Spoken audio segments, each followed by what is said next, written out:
के परिवार में उसके अलावा उसकी पत्नी सीमा और एक बेटा राजू था, जिनके साथ वो बहुत खुशी खुशी रहता था। अजय के पास गांव में अपनी एक जमीन थी, जहां पर खेती कर वो अपने घर का पालन पोषण करता था। परंतु अब उसकी वो जमीन पहले की तरह उपजाऊ नहीं रही थी। धीरे धीरे उसकी जमीन से फसल की पैदावार भी कम होने लगी थी। एक दिन इसी चिंता में वो अपने जमीन के पास बैठा होता है। तो कोई और जरिया ढूंढना होगा कमाने का, पर अब मैं इस जमीन के भरोसे नहीं रह सकता हूँ। चलो एक बार चल के सीमा से राय लेकर देखता हूँ वो क्या कहती है इस बारे में। अजय तुरंत खेत से अपने घर की तरफ चल पड़ता है। घर पहुंचकर वो सबसे पहले अपनी पत्नी सीमा को आवाज लगाता है। सीमा जरा यहाँ आना, तो तुमसे एक जरूरी बात करनी है। अजय की आवाज सुनकर सीमा वहाँ आ जाती है। बोलिए, आपने मुझे बुलाया क्या? हाँ सीमा, मुझे तुमसे एक जरूरी विषय पर बात करनी है और तुम्हारी राय जाननी है। हाँ बोलिए, क्या बात है? सीमा, तुम तो जानती हो हमारी जमीन अब पहले की तरह इतनी उपजाऊ नहीं रही है, और अगर मैं ज्यादा खाद वगैरह डालने की कोशिश करूंगा तो कहीं उसकी मिट्टी और खराब ना हो जाए। इसलिए सोच रहा हूँ कि कुछ समय के लिए उस जमीन पर खेती करना छोड़ दूं। हर साल थोड़ी थोड़ी खाद उसमें डालता रहूंगा, जिससे कुछ सालों बाद वो पहले की तरह उपजाऊ हो जाएगी। फिर उसमें खेती करना शुरू कर दूंगा। हाँ, ये ठीक रहेगा। इससे आपकी जमीन भी सही रहेगी और उसमें उगने वाली फसल भी। हाँ, पर तब तक मैं क्या करूं? क्योंकि मेरे पास दूसरी तो कोई जमीन नहीं है, तो घर का खर्च चलाने और राजू के पढ़ाई के लिए कहाँ से पैसे जुटा पाऊंगा। आप एक काम क्यों नहीं करते? एक बार जाकर गांव के जमींदार का आपकी जरूर कोई मदद करेंगे। हाँ सीमा, ये ठीक रहेगा, क्योंकि काका अगर कोई नया काम भी करने बोलेंगे तो वो उसमें भी मेरी मदद कर देंगे। ठीक है सीमा, तो मैं कल सुबह सुबह ही काका से मिलने उनके घर चला जाऊंगा।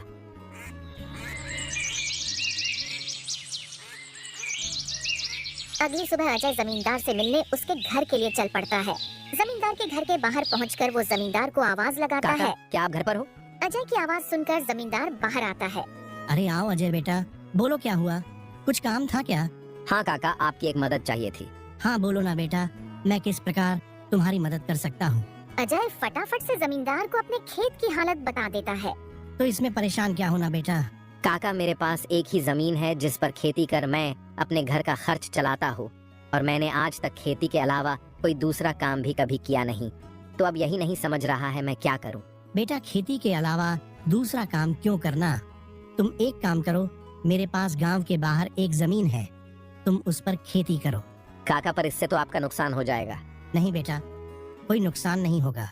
इसी बहाने तुम मेरी जमीन की देख रेख भी करोगे, क्योंकि अब तो मेरी उम्र भी हो गई है और मेरा बेटा भी शहर में रहता है, तो इससे तुम्हारा भी भला हो जाएगा और मेरी भी थोड़ी जिम्मेदारी कम रहेगी। ठीक है काका, अगर ऐसी बात है तो मैं कल से ही उस खेत पर काम करने चला जाऊंगा। अजय जमींदार को धन्यवाद कहकर वहाँ से अपने घर के लिए निकल जाता है। अजय अपने घर पहुंचकर सीमा को सारी बात बता देता है। ये तो बहुत अच्छा है। अब मैं काका के खेत पर बहुत मेहनत करूंगा और कोशिश करूंगा कि एक दो और खेत खरीद लूं, क्योंकि भविष्य में ऐसी समस्या आए तो उसके लिए हम तैयार रहे।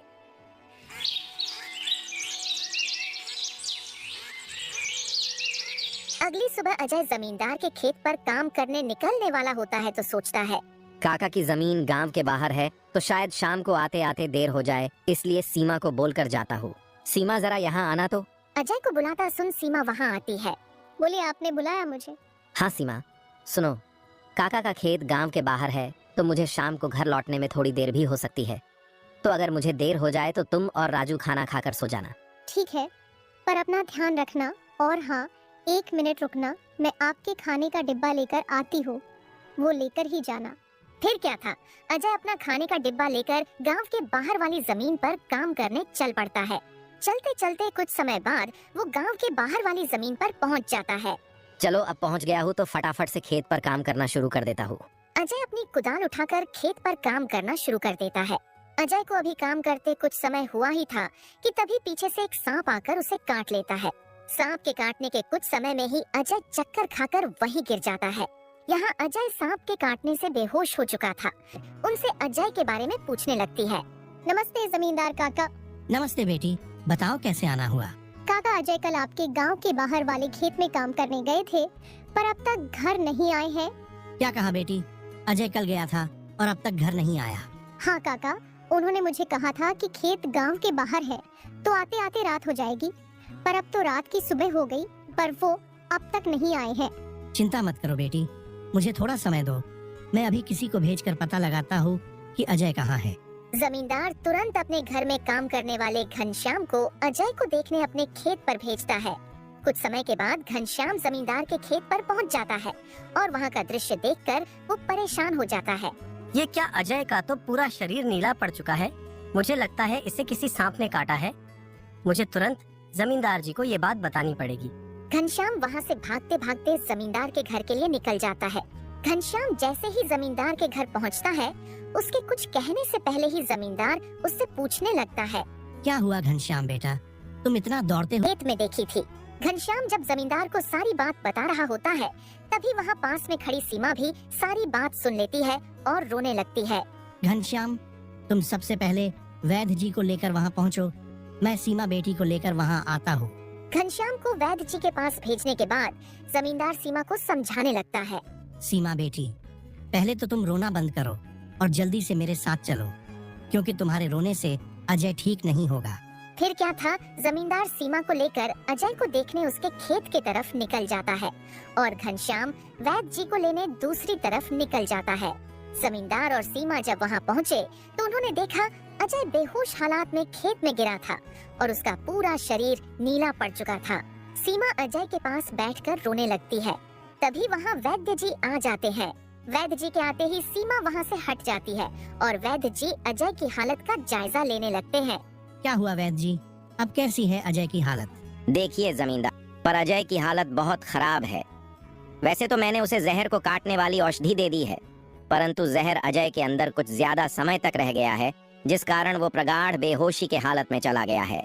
प्रगाढ़ बेहोशी, ये क्या होता है वैद्य जी?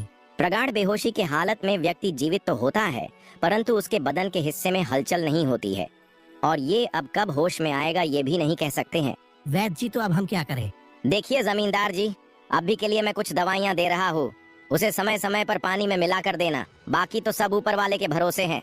वैद्य अजय की हालत का जायजा लेकर और दवा देकर वहाँ से चले गए।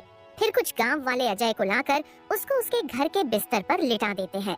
देखो सीमा बेटी, तुम बिल्कुल चिंता मत करना, तुम अजय की अच्छे से देखभाल करो, देखना वो बहुत जल्द ठीक हो जाएगा।